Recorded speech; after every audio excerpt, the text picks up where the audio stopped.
You're on. Have you ever called anyone over and over and got no answer? Freaked out a bit and started assuming something was wrong? Then a couple minutes later you get the "sorry, my phone was dead" text? Sometimes parents or loved ones don't get that text back and things have gone horribly wrong.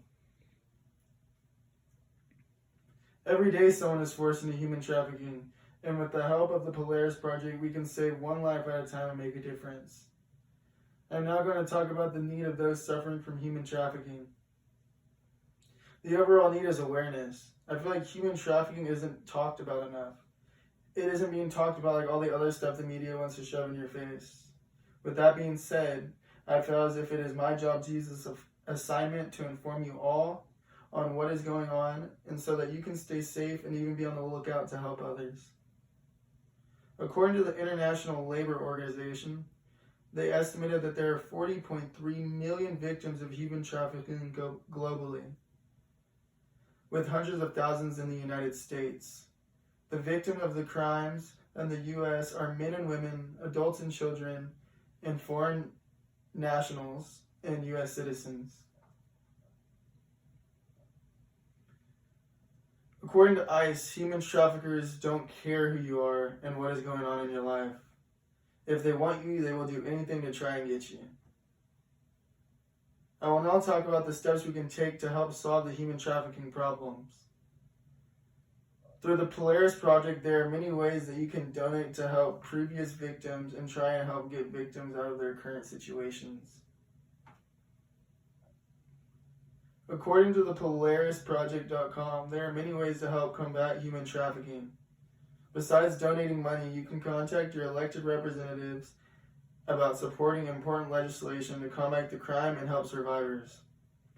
You can learn more about how human trafficking really works and help educate others.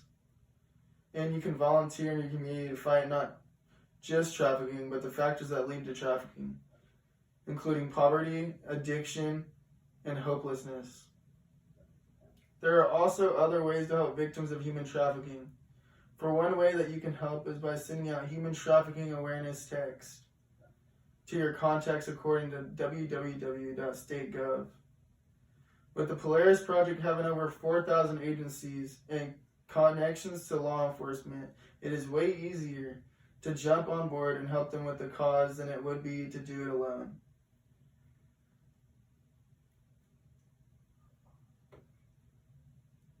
I can visualize the world as a much safer place with the Polaris Project brought to a much bigger spotlight. Victims wouldn't be forced to work or have sex with criminals if we could at least spread awareness about the current situations according to UNODC. If everyone in the world sent out one text or donated $1, we could possibly save millions of lives. Not only does the Polaris Project help find and track down current victims, but they also help give guidance and counseling to those who are victims in the trafficking. Today I have discussed the need for awareness when it comes to human trafficking and what exactly we can do to help solve the human trafficking problem. I encourage you to donate to the Polaris Project so that we can make a difference in someone's life or potentially save lives. I've done my job of bringing awareness to a class of 25 people. Now what are you going to do to make a difference? That concludes my speech, and I will now open the floor for any questions. Does anyone have any questions? Yes. Where is it most prevalent in the United States? His question was, where is it most prevalent in the United States? I'd have to say Atlanta. I think they have the most trafficking. I remember I was actually in the Atlanta airport, and they actually had signs up everywhere saying if you saw anything suspicious to call the human trafficking hotline. And that's when it kind of, I was like, whoa, I'd never really seen something like that. But that concludes my question and answering portion of the assignment. So if anyone has any questions, you can meet with me after class. Thank you.